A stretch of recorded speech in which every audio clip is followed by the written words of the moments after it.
Friends, आज की short analysis में हम डिस्कस करेंगे कंसाइन नैरोलेक पेंट्स के ऊपर।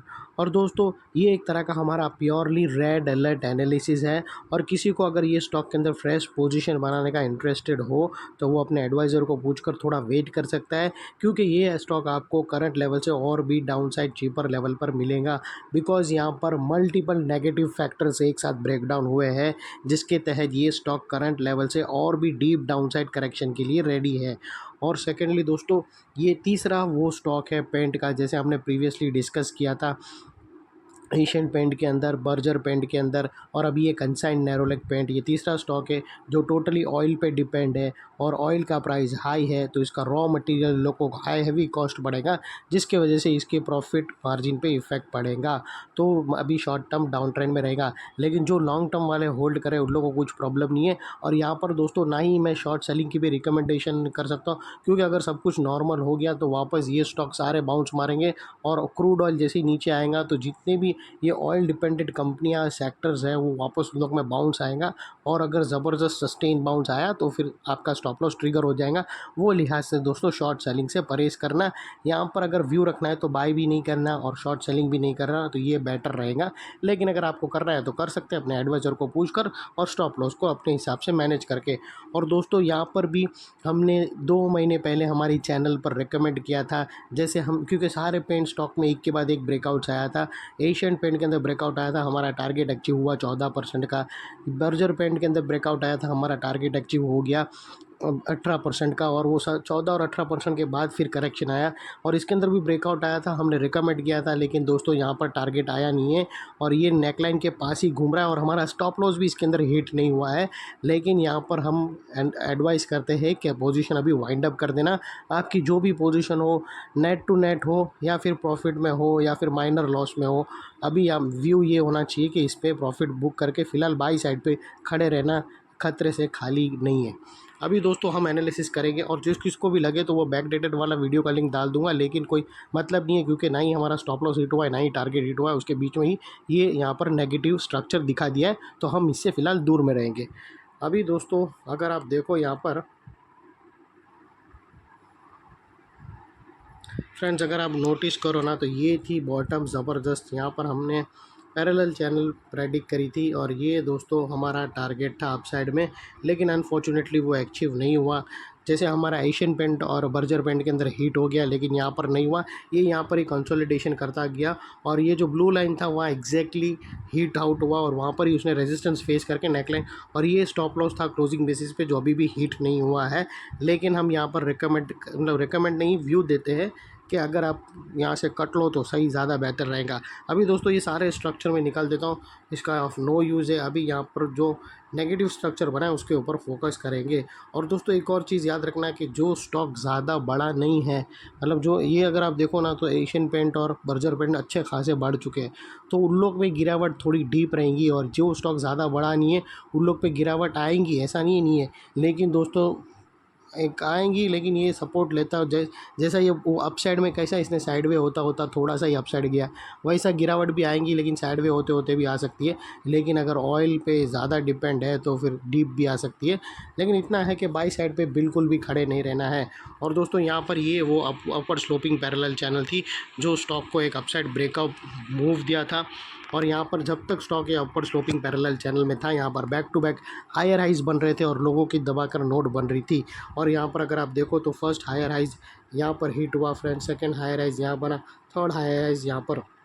और जैसे ही दोस्तों ये upward sloping parallel channel down side में ब्रेकडाउन हुई, यहाँ पर, यहाँ से डाउन साइड में ब्रेकडाउन हुई, तो आपने नोटिस किया होगा फर्स्ट टाइम इसके हायर हाइज लोअर लोज में शिफ्ट हो गए, जो हमें कंफर्म करता है कि स्टॉक ऑफिशियली करेक्शन के अंदर एंटर हो चुका है। यहाँ पर हमें दो बड़ी नेगेटिव सिग्नल एक साथ मिले। पहले तो इसने अपवर्ड स्लोपिंग पैरेलल चैनल को डाउन साइड में ब्रेक डाउन कर दिया, जिसके वजह से जो अपसाइड रैली थी वो वहाँ पर एक ब्रेक लग गया। और सेकेंडली, इसके जो कंटिन्यू हायर हाइज थे वो फर्स्ट टाइम लोअर लोज में शिफ्ट हो गया, जो हमें कंफर्म कर दिया कि स्टॉक के अंदर करेक्शन लग गया, और अभी यहाँ पर इससे दूर रहेंगे अनलेस एंड अनटिल यहाँ पर कोई नया हायर हाइज ना मिले या फिर पुराने हायर हाइज के ऊपर क्लोजिंग ना मिले। तब तक हम यही मानकर चलेंगे कि स्टॉक के अंदर करेक्शन क्या चालू है और हम इससे फ़िलहाल दूर पर रहेंगे। और दोस्तों, यहाँ पर दो चीज़ नेगेटिव के बाद दो negative signal upward sloping parallel channel downside में ब्रेकडाउन हो गई, हायर हाइज लोअर लोज में शिफ्ट हो गया। अभी थर्ड नेगेटिव चीज़ है दोस्तों, वो है नेगेटिव डाइवर्शन।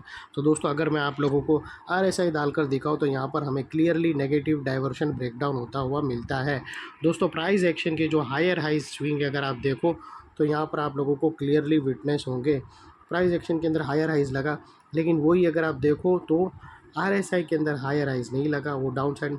और ये एरिया है जो एक खट से ब्रेक होना बाकी है। उसके बाद जैसे ये ब्रेक डाउन हुआ, स्टॉक के अंदर डाउन साइड मोमेंटम इंटेंसीफाई हो जाएगा और ये फिर नीचे करेक्ट होगा।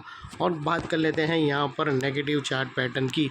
तो दोस्तों अगर मैं आप लोगों को बताऊँ तो यहाँ पर फर्स्ट नेगेटिव चार्ट पैटर्न यहाँ पर कुछ इस तरह का triangular descending triangular chart pattern यहाँ पर ऑलरेडी ब्रेक डाउन हो चुकी है विथ हाई वॉल्यूम के साथ।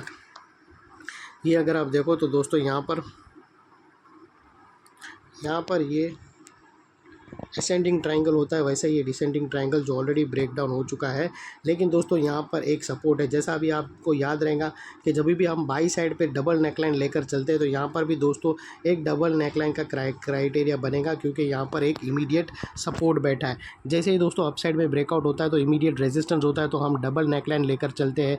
वैसे ही ब्रेकडाउन में दोस्तों ब्रेकडाउन के बाद इमीडिएट सपोर्ट रहता है, वहाँ पर ब्रेकआउट में इमीडिएट रेजिस्टेंस रहता है तो डबल नेकलाइन होती है। ब्रेकडाउन में दोस्तों इमीडिएट सपोर्ट रहता है तो यहाँ पर डबल नेकलाइन लेकर चलेंगे।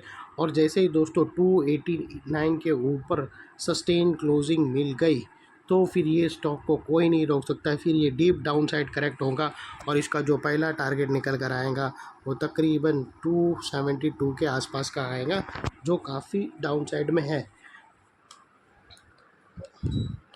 और दोस्तों नेकलाइन के पास का ये एरिया बहुत ही इंपॉर्टेंट एरिया बनकर खड़ा है जैसे ये ब्रेकडाउन होगा, क्योंकि दोस्तों यहाँ पर दोस्तों नेकलाइन के पास का ये एरिया बहुत ही इंपॉर्टेंट एरिया बनकर खड़ा हो जाएगा जैसे ये दोनों नेकलाइन ब्रेकडाउन होगी, क्योंकि दोस्तों यहाँ पर मल्टीपल नेगेटिव फैक्टर्स एक साथ ब्रेकडाउन हुए थे। दोस्तों यही एरिया पे हमने upward sloping parallel channel down side में ब्रेकडाउन होते हुए मिली। यही एरिया पे दोस्तों हायर हाइज लोअर लोज में शिफ्ट होते हुए मिले। यहाँ पर ही दोस्तों हमें RSI के थ्रू नेगेटिव डाइवर्शन ब्रेकडाउन होता हुआ मिला। और यहाँ पर ही दोस्तों एक negative chart pattern already breakdown हो गई है, सिर्फ एक सपोर्ट की जो नेकलाइन है वो ब्रेकडाउन होने का बाकी है। उसके बाद दोस्तों ये stock free to fall down side है। तो दोस्तों वो लिहाज से ये एरिया जो अभी तक एक स्ट्रॉन्ग सपोर्ट था वो अल्टीमेटली स्ट्रॉन्ग रेजिस्टेंस बनकर खड़ा रहेगा। और इनकेस अगर स्टॉक डाउन साइड में किधर भी सपोर्ट लिया और वापस वो अपसाइड में आया और नेकलाइन को रीटेस्ट करने आया तो दोस्तों रीटेस्ट के टाइम पे नेकलाइन का ये एरिया सामने आके एक स्ट्रॉन्ग रेजिस्टेंस का काम करेगा और स्टॉक को डाउन साइड में पुश करेगा या साइडवे कंसोलिडेशन में। और इतने बड़े स्ट्रॉन्ग रेजिस्टेंस के ऊपर शॉर्ट सेलर का स्टॉप लॉस रहेगा जो आसानी से हिट ना होगा, और अगर हिट हो जाता है तो फिर इसका ट्रेंड चेंज हो जाएगा अपसाइड की तरफ। और दोस्तों ये वो एरिया है जो शॉर्ट सेलर्स लोग अभी अपना स्टॉप लॉस लेकर चलेंगे, जो तकरीबन 320 के आसपास आता है। अगर 320 के ऊपर इसकी सस्टेन क्लोजिंग मिल जाती है तो सब कुछ ठीक हो गया। और ये पॉसिबल है दोस्तों, अगर इक्विटी मार्केट में ऑयल के अंदर अगर गिरावट आई तो ये सारे स्टॉक फिर से ज़बरदस्त बाउंस मार के ऊपर भागेंगे। तो वो लिहाज से दोस्तों शॉर्ट सेलिंग नहीं करो तो वेल एंड गुड है, फिर आप ट्रैप हो जाओगे। बाई साइड पे भी बहुत सारे लोगों के स्टॉप लॉस हिट हुए हैं और वो स्वाभाविक है। फिर अगर आप शॉर्ट सेलिंग करोगे, वापस तेज़ी से बाउंस आया तो वापस ट्रैप हो जाएगा। उससे बेटर है कि अवॉइड करो शॉर्ट सेलिंग पे। ये थी हमारी एनालिसिस। अच्छी लगे तो प्लीज़ चैनल को लाइक शेयर सब्सक्राइब ज़रूर करना फ्रेंड्स। थैंक यू, जय हिंद।